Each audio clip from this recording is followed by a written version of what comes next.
요새 사람들한테 가장 인기 있는 종교의 형태는 뭘까요?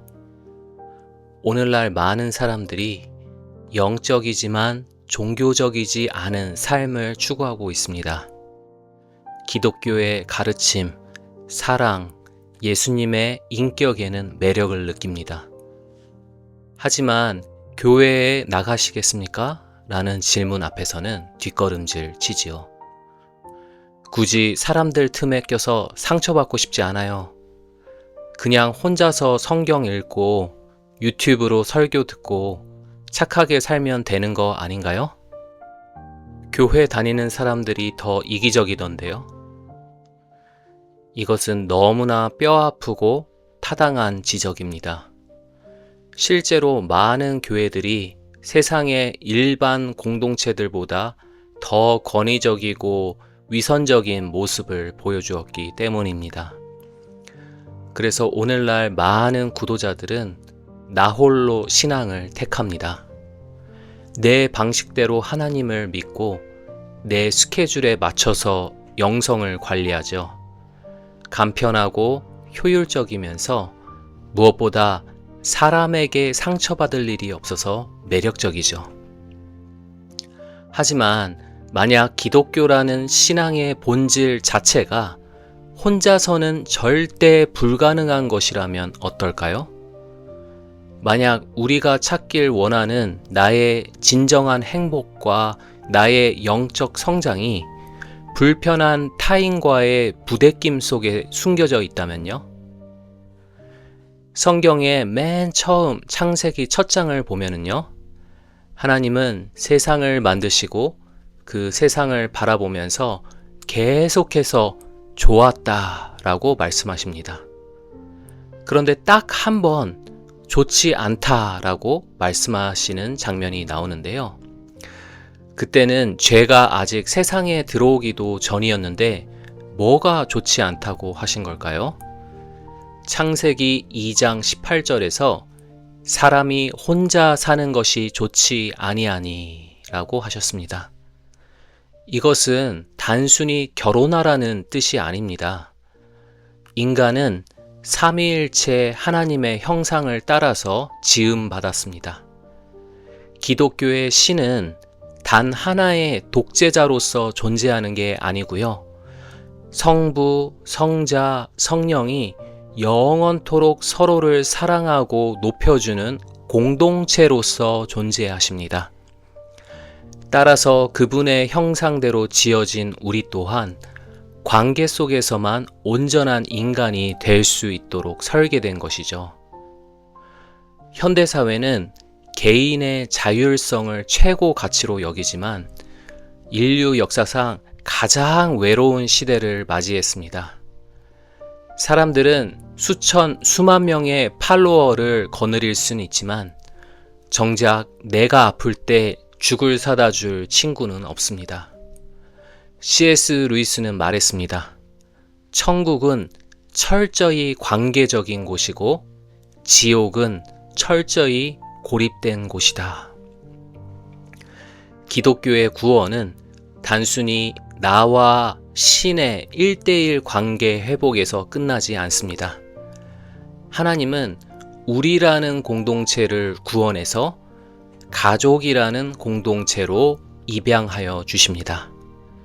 내 하늘 아버지가 계시는데 그 아버지가 나에게 주신 형제 자매는 싫다고 말할 수 있을까요? 내 옆에 앉은 저 불편한 사람은 하나님이 나에게 선물로 주신 형제인 것입니다. 왜 굳이 신앙생활 하는데 불편한 공동체가 필요할까요? 그냥 동호회처럼 마음 맞는 사람들끼리 모여서 하면 안 될까요? 로버트 슈니 쓴 복음 중심 공동체라는 책에 이런 말이 쓰여 있습니다. 복음은 우리를 있는 모습 그대로 받아주지만 결코 그 모습 그대로 내버려 두지는 않는다. 우리의 성품은 다른 사람들과 관계의 갈등 속에서만 빚어질 수가 있는 것이죠. 우리는 말이 안 통하는 사람을 만나기 전까지는 자기가 인내심이 강한 사람인 줄 착각합니다.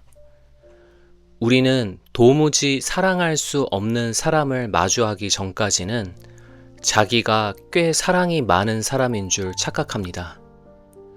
혼자 있을 때 우리는 자신이 성자인 줄 착각하죠. 하지만 공동체는 우리의 가면을 벗겨버립니다. 우리의 이기심, 교만, 방어 기제를 적나라하게 드러내죠. 이것은 고통스럽지만 성장을 위해서 필수적인 과정입니다. 강가에 있는 조약돌이 둥글고 매끄러운 이유는 오랜 시간 서로 부딪히고 깨지며 모난 부분이 깎여나갔기 때문입니다. 교회는 성인 군자들의 모임이 아닙니다. 서로의 모난 부분을 깎아주며 함께 하나님의 형상을 회복해가는 공사 현장입니다. 그래서 교회는 시끄럽고 먼지가 날리고 때로는 다치기도 하죠. 하지만 그곳에서만 우리는 진짜 사람이 되어가는 것입니다. 교회에 대한 가장 큰 오해 중 하나는 교회는 착한 사람들이 모인 곳이라는 생각입니다. 그래서 사람들은 교인들이 조금만 실수하거나 이기적인 모습을 보여도 예수 믿는다는 사람들이 왜 저래? 라고 비난하죠. 하지만 성경은 교회가 성인들, 세인트들의 박물관이 아니라 죄인들의 병원이라고 합니다.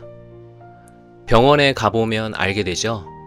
그곳에는 아픈 사람들, 신음하는 사람들, 전염병 환자들이 가득합니다. 만약 누군가가 응급실에 들어가서 여기는 왜 이렇게 아픈 사람이 많아? 건강한 사람이 하나도 없네 라고 비난한다면 그는 병원이 존재하는 진짜 목적을 모르는 사람이겠죠.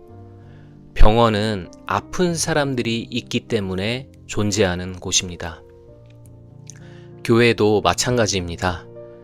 우리는 영적으로 아픈 사람들입니다. 질투, 분노, 중독, 이기심이라는 영적 바이러스에 감염된 환자들이 의사이신 예수 그리스도를 만나기 위해서 모인 곳이 바로 교회인 것이죠. 그러니 교회 안에는 문제가 많은 것이 당연한 겁니다. 팀 켈러 목사님은 이렇게 말합니다. 교회가 위선자들로 가득 차 있다고 비난하지 마십시오. 당신 말이 맞습니다. 하지만 당신도 교회에 오시면 그런 사람이 한 명 더 늘어날 뿐이니 부담 갖지 말고 오십시오. 우리가 교회 공동체에 실망하는 이유는 그들이 내게 구원자의 역할을 해주기를 기대하기 때문입니다. 하지만 목사도, 장로도, 권사도, 리더들도, 내 주변의 어떠한 성도들도 구원자가 아닙니다. 그들은 나와 똑같이 회복 중에 있는 동료 환자들일 뿐이죠. 이 사실을 인정할 때 우리는 서로를 향한 비현실적인 기대를 내려놓고 진정한 용서와 긍휼을 베풀 수 있는 겁니다. 그렇다면 교회는 끼리끼리 모여서 서로의 상처만 보듬는 모임일까요? 아닙니다. 교회는 세상 한복판에 세워진 대안적인 도시가 되어야 하는 것입니다. 초대 교회는 당시 세속 사회와는 완전히 다른 충격적인 공동체 문화를 보여주었는데요. 첫째로 계급으로 사람을 구분하지 않았습니다. 주인과 노예가 한 식탁에서 밥을 먹었죠. 둘째로 교회 안에서 서로 다른 인종이 연합되었습니다. 유대인과 이방인이 서로를 형제라 불렀죠. 셋째로 급진적으로 나누어 주었습니다. 가난한 자를 위해서 자기의 소유를 나눠 주었죠. 넷째로 생명을 존중했습니다. 당시에는 원치 않는 아기를 버리는 관습이 유행이었는데 그런 악습을 거부하고 고아들을 거두었죠. 세상은 힘과 돈을 중심으로 사람들을 줄 세우지만 교회는 은혜를 중심으로 모입니다. 세상에서는 절대로 섞일 수 없는 사람들, 즉 좌파와 우파, 부자와 가난한 자, 여러 다른 인종들, 이들이 예수 그리스도 안에서 서로 발을 씻겨주는 곳, 이것이 바로 예수님이 꿈꾸신 교회의 모습인 것이죠. 물론 현실의 교회는 여전히 부족합니다. 하지만 교회가 이 대안적인 질서를 조금이라도 맛보고 실천할 때 세상은 교회를 통해 하나님 나라의 예고편을 보게 되는 것이죠. 다시 처음의 질문으로 돌아가 봅시다. 왜 혼자 믿으면 안 됩니까? 혼자 믿으면 편합니다. 내 시간, 내 돈, 내 감정을 낭비할 필요가 없지요. 하지만 C.S. 루이스의 말처럼 상처받지 않으려면 아무도 사랑하지 말아야 합니다. 심지어 개 한 마리도 키우지 마십시오. 사랑은 필연적으로 상처받을 가능성을 포함합니다.